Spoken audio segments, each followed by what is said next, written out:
Okay, right, we're going to go on to the next thing. So now we're going to look at Lady Macbeth's violation, because when we're talking about this in an essay, guys, say you got an essay about kingship, I would do different paragraphs and different characters just to kind of really break it up if you can, because it just means you have 3 different points.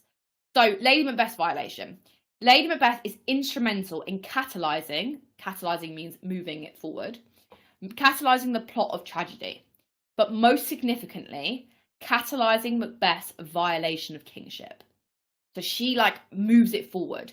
Without Lady Macbeth, we could argue would Macbeth have committed regicide? We don't know, right? So, look like the innocent flower, but be the serpent under it. That's a really significant quote in Act 1, Scene 5. So we've got the key theme here, again, of appearance versus reality. If anyone can think back, when we looked at the Macbeth quotes, the false heart and the false face quote, that again had a theme of appearance versus reality. So we can see they're very similar in the way they're trying to be deceptive. She personifies this theme. When I say personifies, she's the best example of this theme in the play, along with the witches as well. And poisons Macbeth's mind with encouraging him to have a duplicitous, so duplicitous is two-faced, facade is like a mask, to attain this illegitimate title. So she personifies this theme. So she's the best example of this theme, because she's trying to encourage Macbeth to be duplicitous, two-faced, to wear this two-faced mask, if you like. That's what a facade is. It's like a mask. She's encouraging him to do that because she knows that is the best way that he's going to be able to violate kingship, to become king. Although he's not going to be divinely ordained, that's the best tactic for him to do it. And that's why she encourages him. And we have seen, of course, how successful she is in encouraging him, because he starts to speak in the idea of appearance versus reality as the play goes on. So he takes it on board from her. She's the one to plant the seed of that. And it's an illegitimate title because it's not legit. It's not meant for him, right? That's a nice way you can call it, illegitimate. And then also this quote has biblical allusions. So when I say biblical allusions, rather than saying it talks about the Bible, it links to the Bible, say biblical allusions. It means it hints to the Bible, which is a fancy way of saying it. So it's biblical allusions because it alludes to, so it hints to, the fall of man, which is the story in the Bible, which I'm sure a lot of you know, where, Adam and Eve, the Garden of Eden, and the serpent comes along, who's actually the devil in disguise, and tempts Adam and Eve to eat from the tree of knowledge, which God told them not to do. That's the fall of man. That's what it's called, the story of the fall of man. And again, if you don't know that, when you go and watch our context video on the Light Up Hub, we'll explain that in a bit more detail. And it draws parallels to her being alike to the serpent. So remember, in the fall of man, the serpent is the devil in disguise, and he tempts Adam and Eve. So Lady Macbeth could be seen to be the serpent. She's the devil in disguise, and she's tempting Macbeth with ideas of regicide, killing of the king, and violating kingship. So we could see that she almost is the serpent, which is a really nice comparison to make. She's tempting and tantalizing, almost using it to convince Macbeth, to her husband with the prospect of omnipotence. Now, that's a really good word. It means being all-powerful.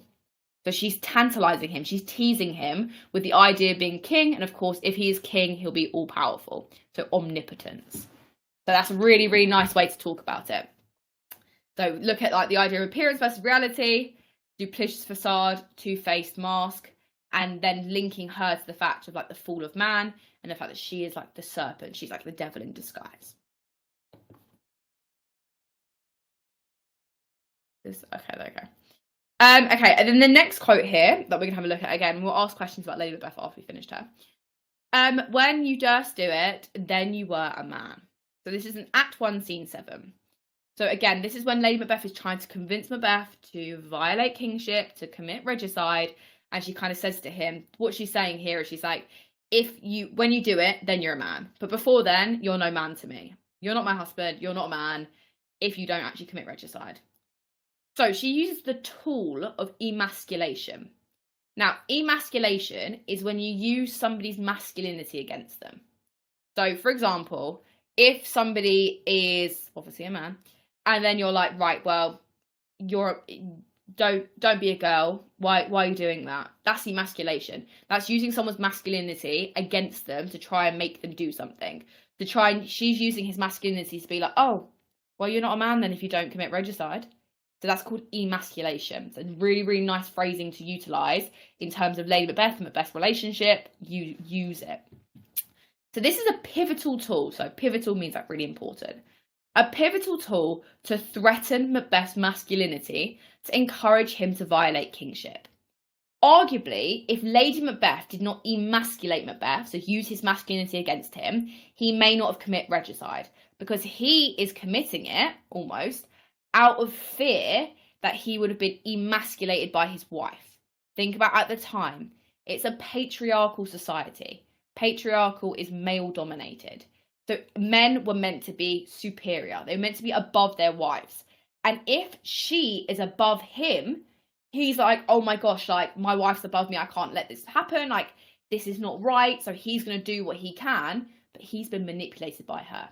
So when we're looking at the idea of kingship and even like ambition, really, we can think about how Lady Macbeth uses emasculation, so using his masculinity against him, to really convince him to commit regicide, killing of the king. And then the last bit here is really interesting, which is the past tense on were. Then you were a man.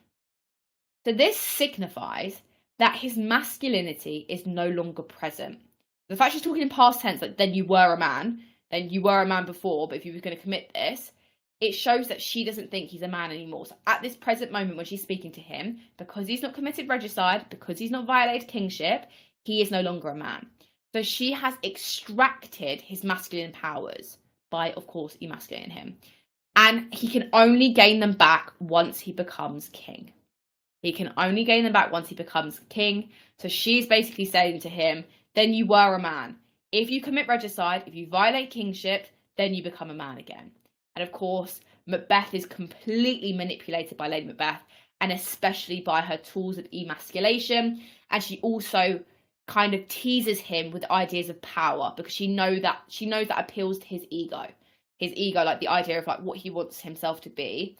And we can see that, of course, his ambition and like his want to be king is his hamartia. So hamartia, for anyone who doesn't know, it's a fatal flaw that leads to your downfall. So like she knows that Macbeth's ambition will lead to his downfall. So Macbeth's ambition is his hamartia. So she knows that, so she utilizes it against him. She uses emasculation. She uses his ambition to make him commit regicide and, of course, violate kingship as a result. I'll give you guys a second to write that down.